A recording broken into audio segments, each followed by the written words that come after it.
This is Carla Kokoris with your News in 90. By January of 2020, Midtown in Gainesville could be saying goodbye to a beloved landmark.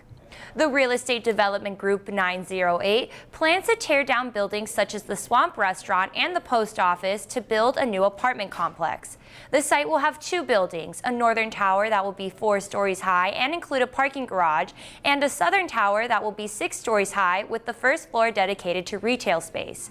The group is negotiating with Swamp and the post office to move their businesses to the ground floor retail space.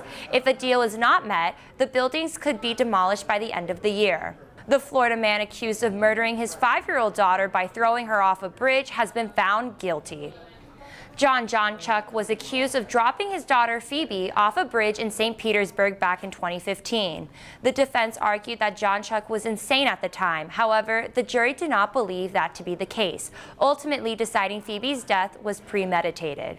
The jury in Pinellas County reached the unanimous verdict after 14 days of testimony and 6 hours of deliberation. Johnchuk has been sentenced to life in prison. The young Florida woman who was allegedly obsessed with the Columbine shootings has been found dead in Colorado.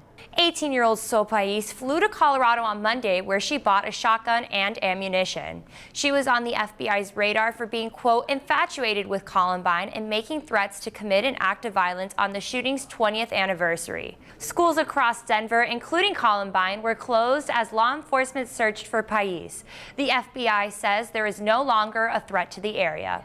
That's your News in 90, but your Florida news is always on at WUFT.org.